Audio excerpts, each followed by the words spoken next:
Introducing the Lowe's List. While there's innovation in every aisle, these are some of our experts' top picks for 2021. Customize any load with the Whirlpool 2-in-1 washer. Control your home with a touch, thanks to Samsung Connected Appliances. Repel the rain with HGTV Home by Sherwin-Williams Everlast. And keep the job going longer with the exclusive new line of Flex Power Tools, made for pros.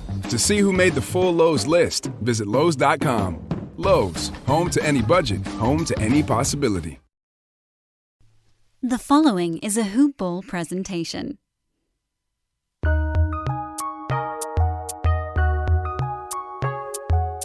Welcome to the Fantasy NBA Today podcast.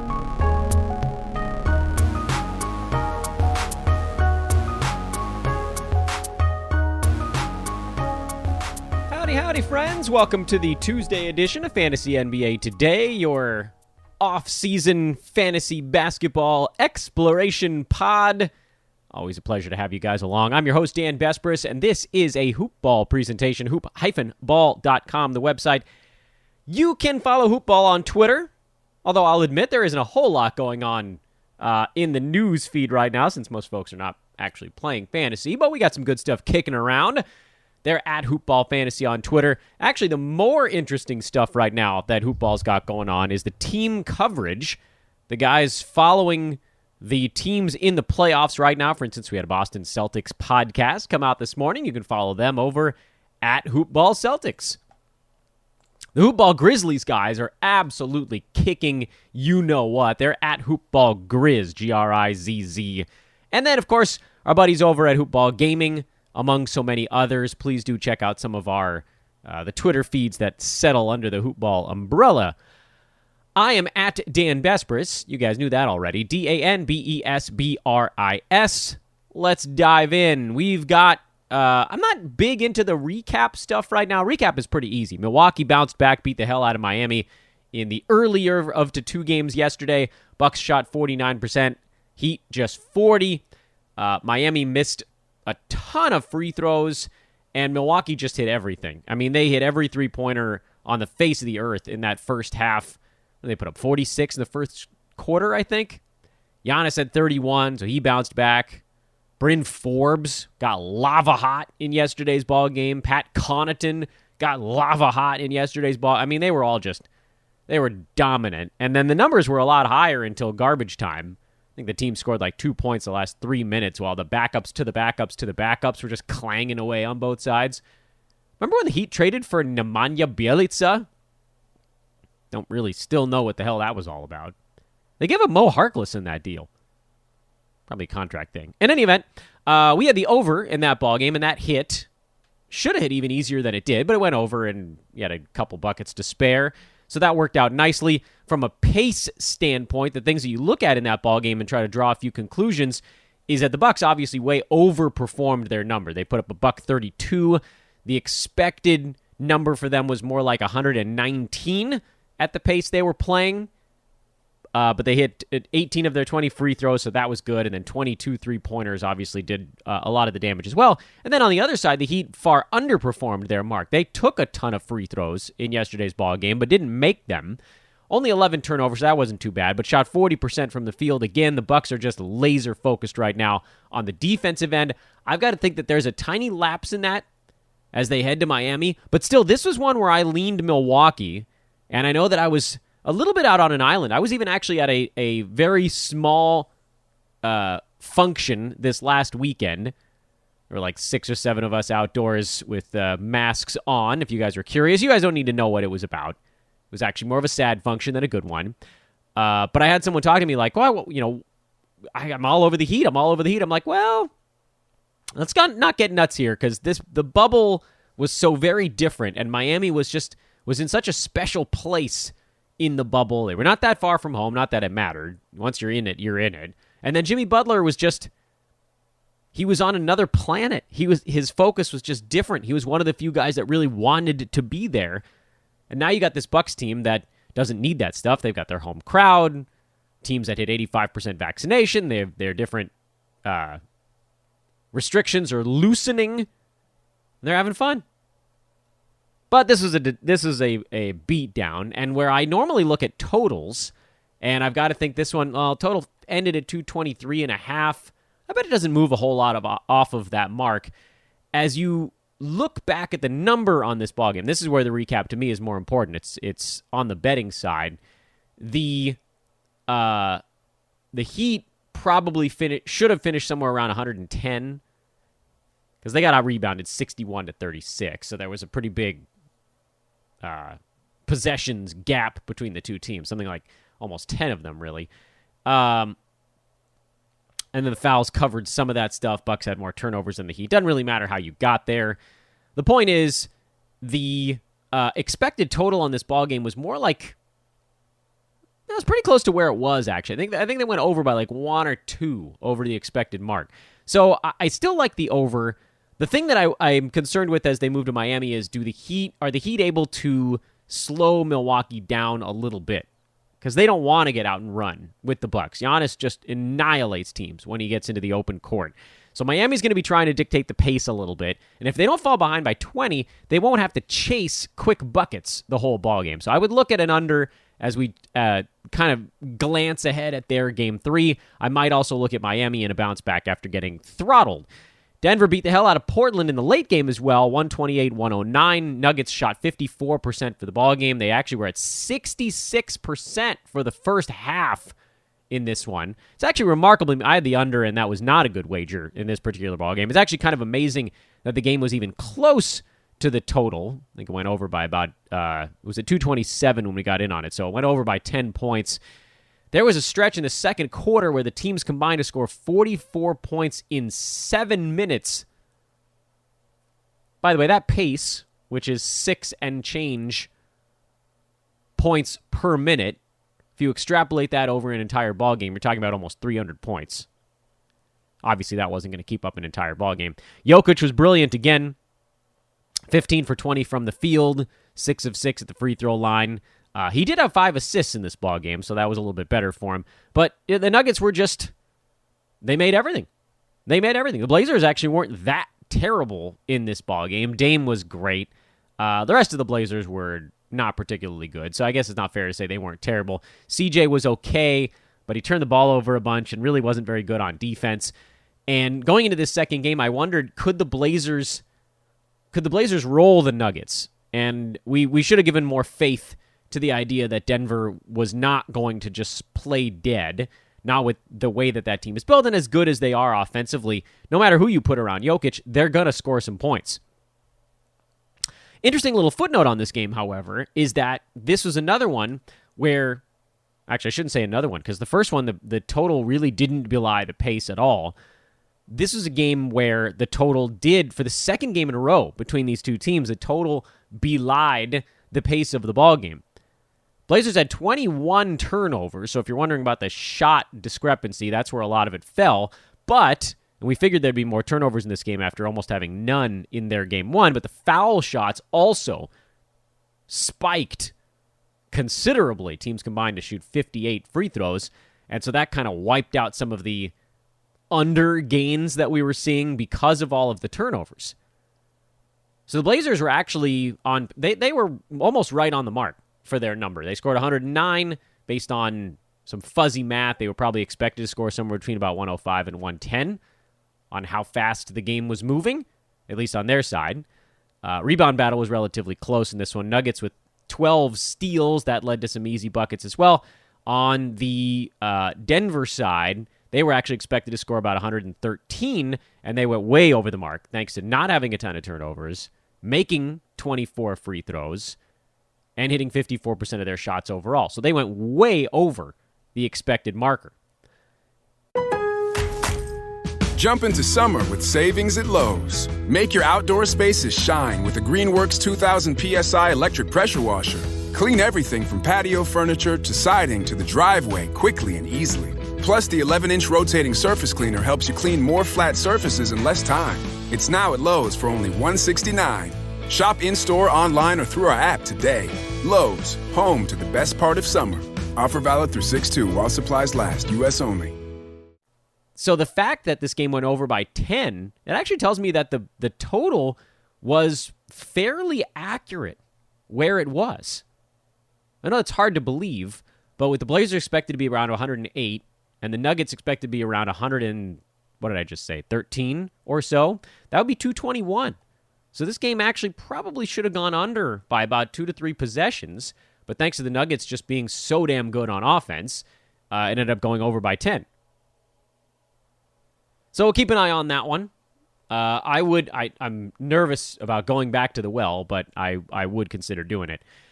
As we look towards the game happening tonight, Boston is at Brooklyn. Brooklyn favored by 9, total of 227.5. And again, it's best to sort of go back and look at the previous meeting.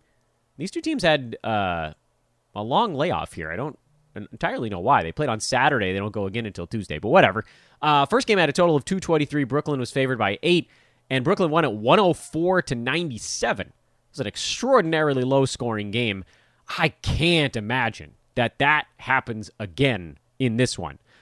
Brooklyn actually underperformed their mark, not by a ton because they were quite good at the free throw line and didn't have a ton of turnovers. But as you look at the number there, they probably should have been in around the 110 range.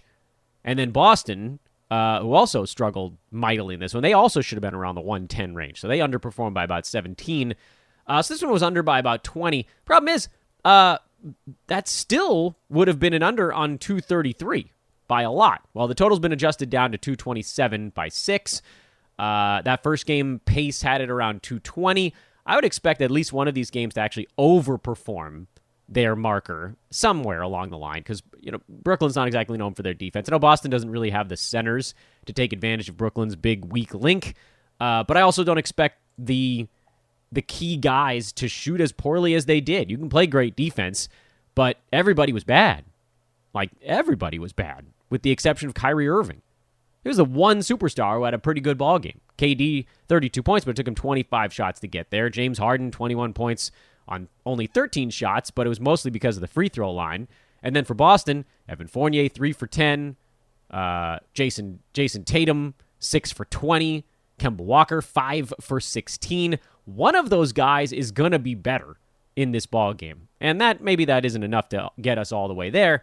But I would look at possibly an over. Not really into it. I think the number is actually relatively accurate if you're expecting the teams to play a little bit better on offense. If the pace stays relatively close to what it was. I don't know that the teams are going to make massive adjustments on defense. So defensively, things worked in that first game. So you'll see some offensive adjustments, I think, by the two clubs, and that should push the number up a little bit. Can it get to 227? I don't know. And is it going to be enough to keep Boston in the ballgame? I also don't know. I don't feel all that strongly about this one. Lakers favored by 2 on the road at Phoenix. They're going to be getting a lot of attention after playing really poorly in Game 1. They just weren't engaged. They weren't focused. I think this is going to be a tight one. So I think the line is relatively close. I would probably lean to the Lakers' side, the expectation that LeBron's team doesn't go down 2-0. But something's not right with Anthony Davis, and I don't know that something isn't 100% with LeBron. Those guys haven't looked right almost all season.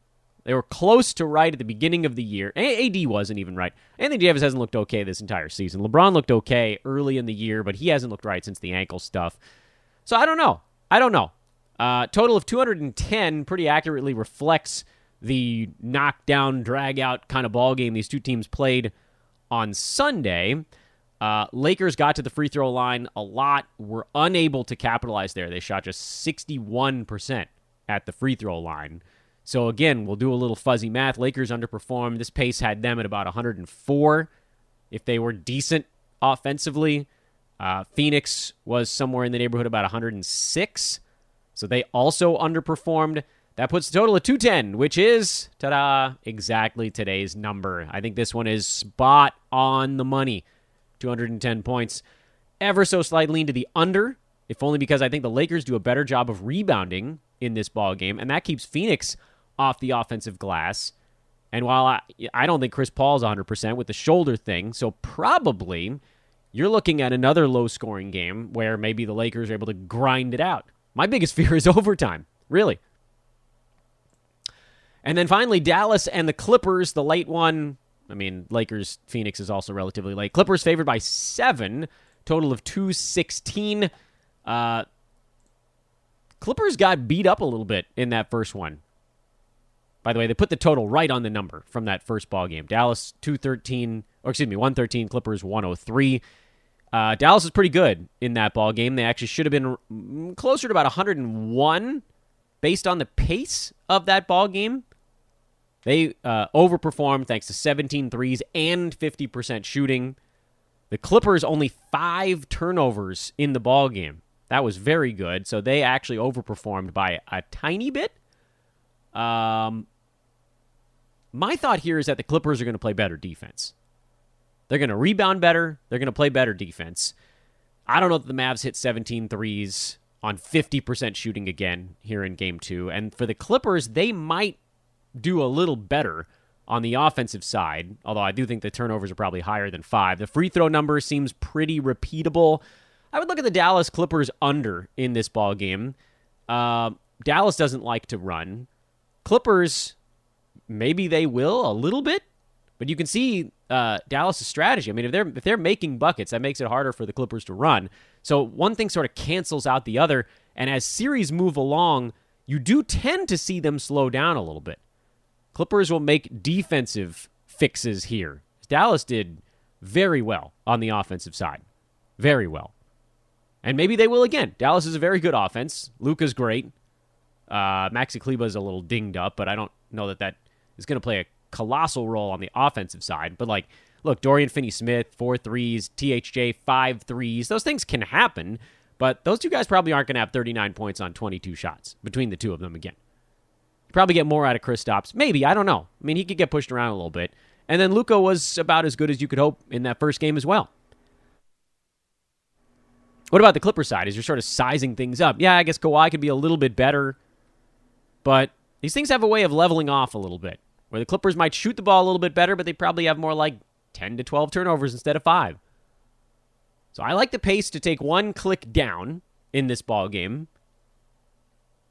Because I did say, looking at it, what did we put this thing? What did I just say this thing was at? Pace was actually slower than where we were at. I think the under in Clippers Mavs is probably my favorite play of the evening. And by the way, maybe a little tip of the hand to those that are members of our Wager Pass community, or even those that aren't. Okie doke then. Shout out, by the way, to our buddies over at manscaped.com. And the Lawnmower 4.0. They actually have a whole lot of good, fun, interesting stuff going on at manscaped.com right now. First of all, whatever you get over there, make sure to use promo code HoopBall20 to get 20% off and free shipping on whatever you get. But they've expanded their offers lately. They have the Performance Package. They have the, I believe it's called the Smooth Package. Am I getting this right? I may have to dig through some of the copy here and make sure we're getting that right. That involves the traditional razor. I mean, you guys got to just go to manscaped.com. I've got the whole list in front of me here. The Lawnmower 4.0, which is the brand new lawnmower. It's incredible. It's got all the features of the old one. Plus, you can turn the light on and off. It also locks the power button. You've got the Ultra Smooth Package. That's the new one that I was forgetting the name of. That one has the actual razor with shaving gel and replacement blades. The Performance Package, that's got the all-in-one grooming kit, the shears. The Plow is the single-blade face razor. So they got all sorts of new stuff. They added the shaving gel. They added an exfoliant to the list. I love it. I really do. And they've been kind enough to send me almost all of these things just to try them out. They make a good product, man. So I would tell all of you guys to check it out. Father's Day is coming up. Makes a fantastic gift if you want to get a sideburn trimmer. Maybe your dad looks like me and has a particularly hairy chest, back, neck, like everything. Ashkenazi dad, I might refer to myself. The lawnmower's been a huge help. I'll let you guys know. So you gotta let my wife take the lawnmower to my back just to see what happened. No pinching. Pinch-free technology over at manscaped.com. Again, that's promo code HoopBall20. Check it out immediately and get 20% off and free shipping with our coupon code. You will be happy. Your dad will be happy. Some other dad in your life, whoever that might be. they'll all be happy. They just got some really cool stuff and all these new things. This is a big time of year for the good folks over at Manscaped.com. Mentioned that on today's podcast, we were going to talk a little bit about, a little more, I guess I should say, about the things we were covering yesterday and Thursday. And I think most of you guys that are listening today, you probably heard those discussions, but very quickly here to recap, the yesterday, Thursday stuff, the Monday, Thursday, was diving into what do the numbers actually say in terms of when different players are worth holding versus worth cutting. Our analysis on yesterday's podcast was focused more on a 72-game season, which did make it a little bit tougher to break some of that stuff down. So what I wanted to do today, and I have two things still that I want to cover on this discussion, which all falls under the big hood of ruthlessness in fantasy, meaning when do we keep a guy, when are we ruthless and we just cast him off into the fantasy free agent ocean. We talked about on yesterday's show the cutoffs in a 72-game season, or basically, look, if you have a 4-week absence, you pretty much hang on to them if they're inside the top 100. You just sort of weather it. Maybe top 90 if you want to get a little bit more ruthless. 6-week absence, you were looking more in that 70, that sort of 60 to 75 range. Those guys stay on your team outside the top 75. You probably punt on a 6-weeker. And then 8 weeks, or basically 2 months in a 72-game season, you're really only holding on to guys that are inside the top 50, and you might even push it more towards top 40. But I realized, or both, that as we got to the end of yesterday's discussion, those numbers are not perfect in an 82-game season. Because we were, again, you have to fudge the numbers a little bit because we're on a podcast, so we can't get hyper-specific. But we talked about this year being basically around the neighborhood of 3.4 games per week, which came out to about a 21-week season. And in a normal 82-game season, it was more like 3.15, 3.2. It was like a 25, 26-week season. And I know that the difference in a 4-week absence, when you're talking about 0.3, 0.4 games a week, is not that big. That's a 1 to 2 game discrepancy. But as you get into the 6 and the 8-week absences, now you're talking about more like 2, 3, 4, 5 game differences between the 72-game sprint and the normal 82-game season. And on top of that, it's a different percentage of the overall season missed. Although that part is a little bit less relevant because everything that we do in fantasy is compared against the other players in the pool. So missing 20 games in an 82-game season, missing 20 games in a 72-game season, it sucks either way. It sucks a little bit less in an 82-game season, but you're also comparing against whatever the average number of games played is for the entire league. So presumably, everyone in a 72-game season, we found out this year, missed about 3 weeks of basketball. So that came out to about 62, 61-ish games played this year. And in a regular year, if everybody missed about 10 games, that would be more like everyone missing more like 3.5 weeks of basketball. So that tends to kind of wash itself out. The percentage side washes itself out a little bit. What doesn't is the pace of the games occurring. And they are slower in a longer season. So I want to go back quickly here. I don't want this to be the only thing we talk about today, but if it is, it is, because, again, we're in no particular hurry in our offseason now. Let's talk about not this most recent season, but the previous one. And this is something we actually probably covered a little bit during the last offseason, but I want to give it more attention today because I think this is something we generally accepted coming into this last fantasy season as you usually hold when you're on the borderline. You usually exercise patience if you can. But this year taught us you can't always exercise patience. Sometimes you have to just be ruthless, even during the regular season. Because I know we do it during the playoffs. It's easy during the playoffs because you're only looking a week or two down the line, and if somebody's going to miss half of those games, well, yeah, that's They're not going to get it done, especially if they're going to put zeros up for an entire week. So the 2019-2020 season, the names are going to sound mostly the same.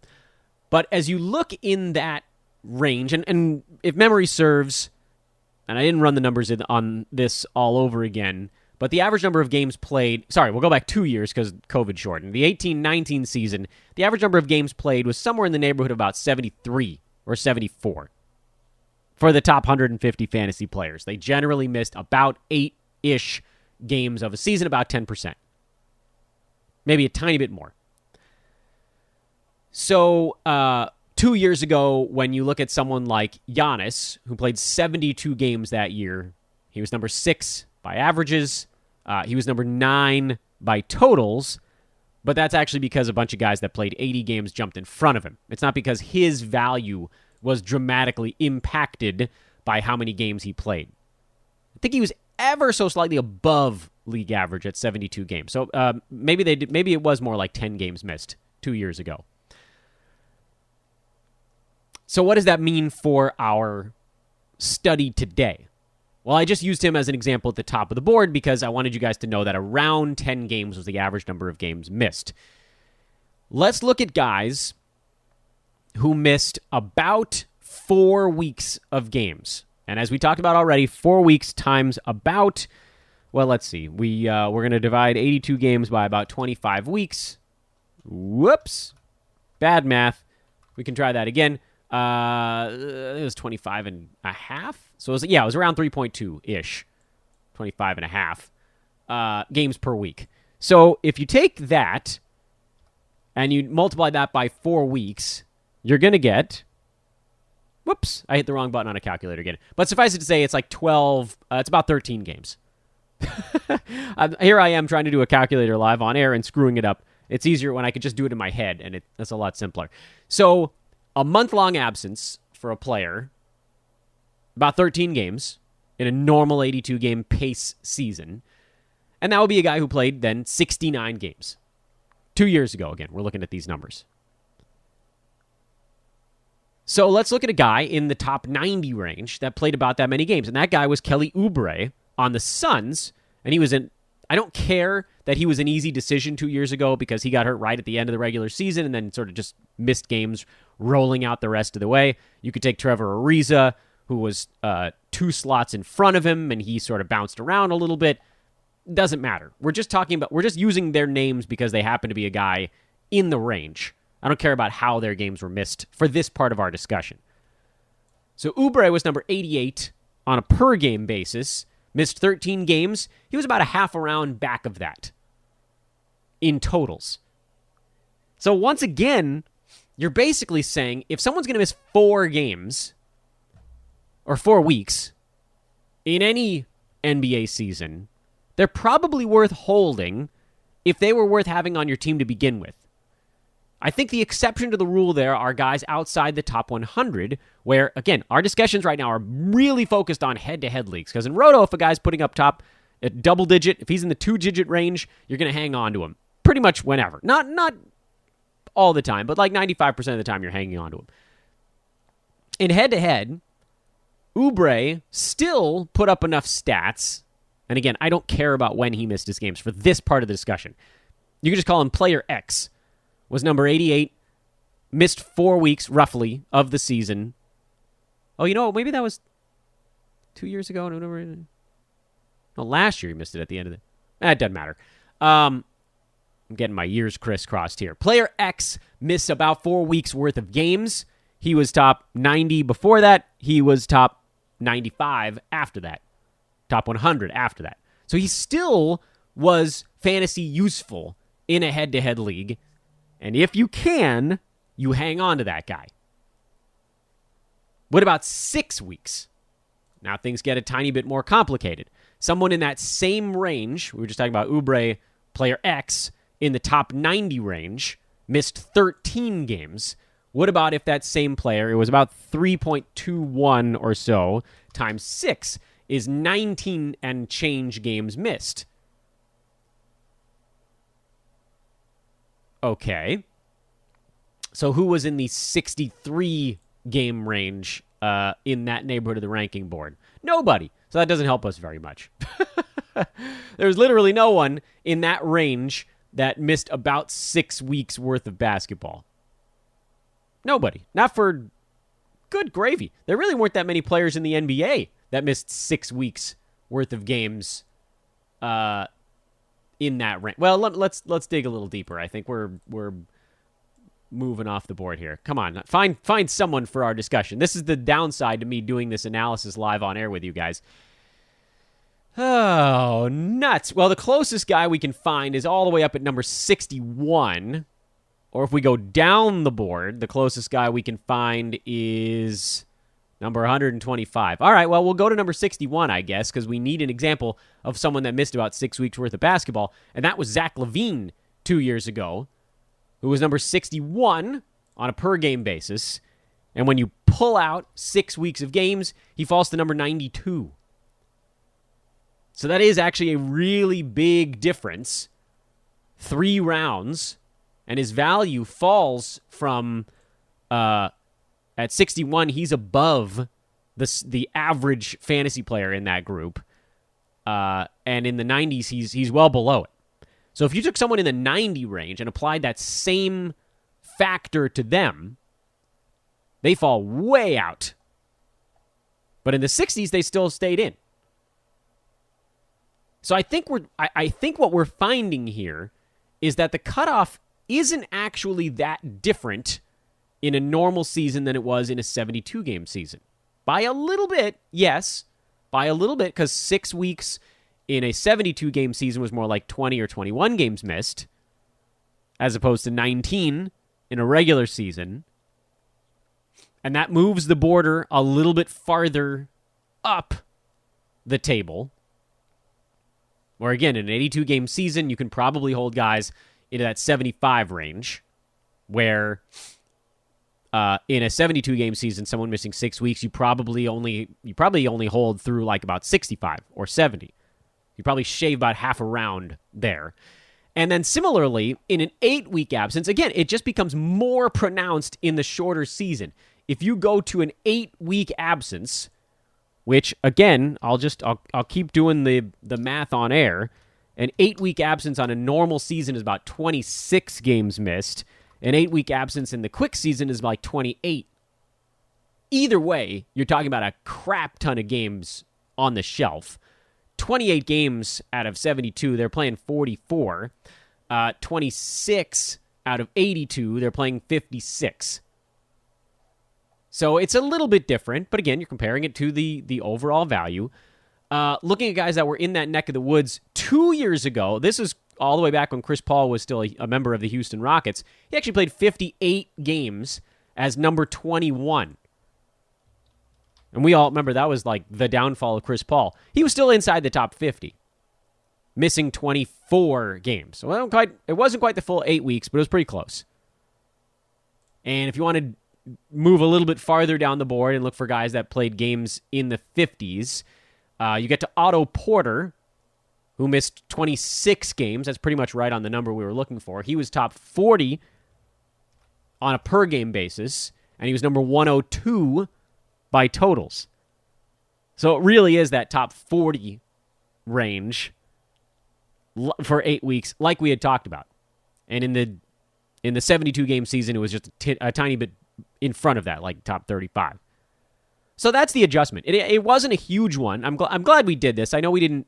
It's not going to be a big change coming from today's podcast, but it is important to know that the things we're learning from this shortened season, they basically do apply to the more normal, slightly slower paced season.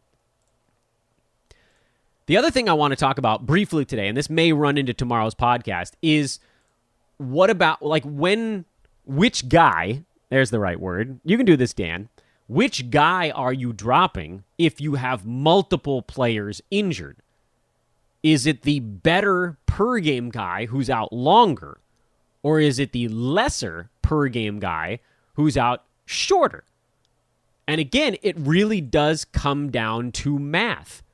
It's a case-by-case basis. But what we've been doing the last really 2 days on this podcast, not so much on Thursday, because that was really more about storytelling. What we've done yesterday and today is break down really when guys by totals fall outside the top 100.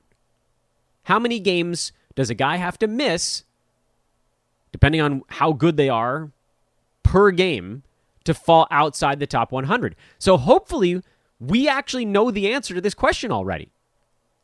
I think we solved this question with the research we've already done. We put these cutoffs in place over the last 2 days to make those types of decisions. So, okay, if a guy in the top 90 range is missing 4 weeks, he's probably going to fall roughly to 95 to 100. If a guy in the 70 range is missing 6 weeks, he's probably going to fall to the edge of the top 100. So if that happens at the exact same time in your league, then you really do have a coin flip. You can drop either of them, and you'll have basically the same value from that player over the course of the entire season. You're probably weighing how much season is left when those different guys come back. You probably end up dropping the guy out longer if it's later in the season. You probably drop the guy out shorter if it's earlier in the season because you want the guy putting up big numbers come head-to-head playoff time if you can get there. It's a coin flip, though. But the important thing to learn here is you're making a call based on numbers. If those two guys got hurt at the exact same time, one of them would play about 2 weeks more than the other the rest of the way, and you have to run the math each individual time. The only way we can use this precise cutoff that we've discovered is if the injuries happened on the first day of the season. Because then when they came back, they'd each have the total remaining games to go. And they'd have the same value the rest of the way. That's how that would work. Like if that happened, if both guys were hurt to start the year, and player A, missed the first 6 weeks of the season, so he had approximately, what the hell did we say, about 63 games to work with after that. And player B was going to miss the first 4 weeks of the season, so he was going to have about 69-ish to 70 games to work with the rest of the way. Then you'd know they're going to have almost the exact same value the rest of the season. But fantasy does not exist in a vacuum. Injuries happen in the middle of the year. They don't get injured at the same time, usually, although this season they did. And they're probably not going to come back on exactly their timeline. And some of these guys are going to sit out games the rest of the way. So there's a lot of other factors that you're going to have to pull into this stuff.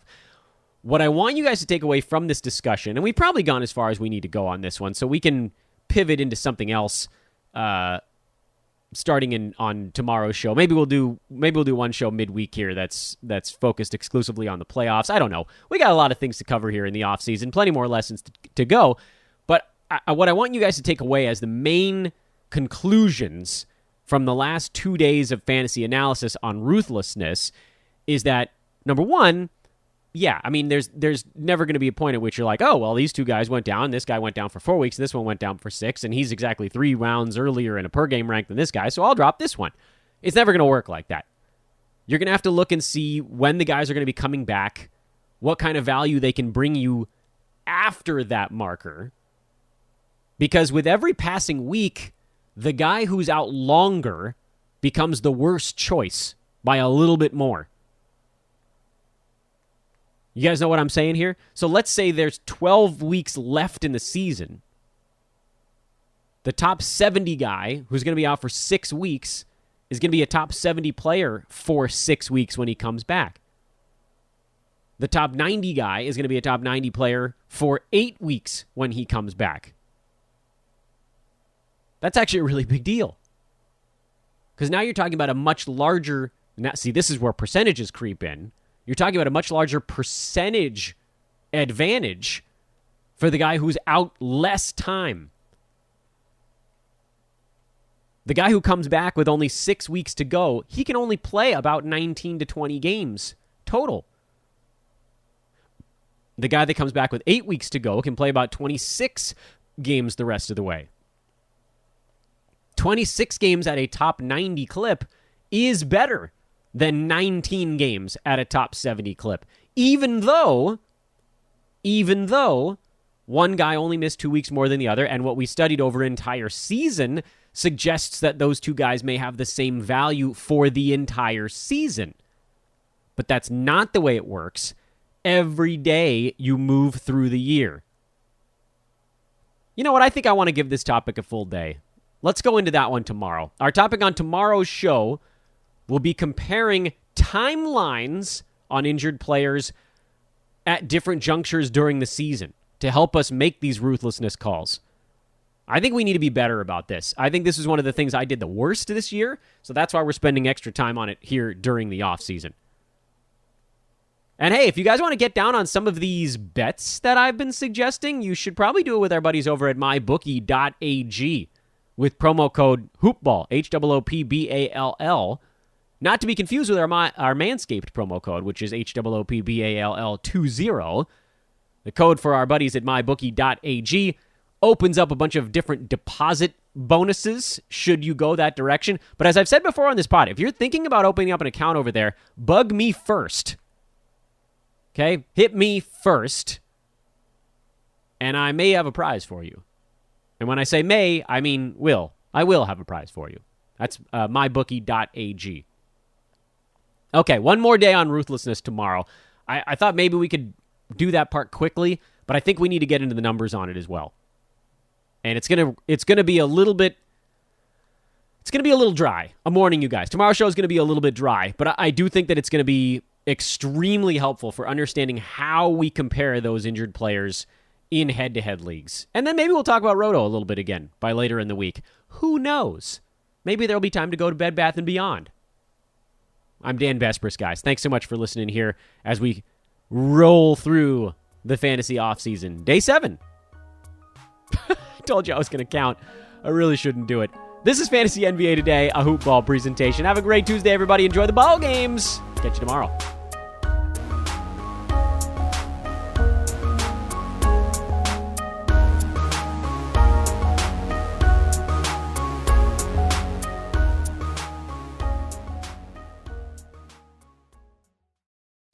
This has been a Hoop Ball presentation.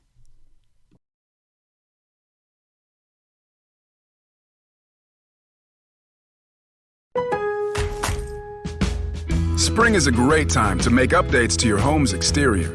A new roof, replacing old windows, or even adding on a new deck. Think of Lowe's first. From personalized plans to top-notch products and installation, we take the guesswork out of making your project ideas come to life. Book a free consultation today by visiting Lowes.com/getinstalled and let Lowe's do the work for you. Installed by independent contractors. See Lowes.com/getinstalled for details and licensing. U.S. only. Nobody builds 5G like Verizon builds 5G, because we're the engineers who built the most reliable network in America. And the more you do with 5G, the more building it right matters. The more your network matters. The more Verizon engineers going the extra mile matters. It's us pushing us. It's Verizon versus Verizon. 5G built right from America's most reliable network.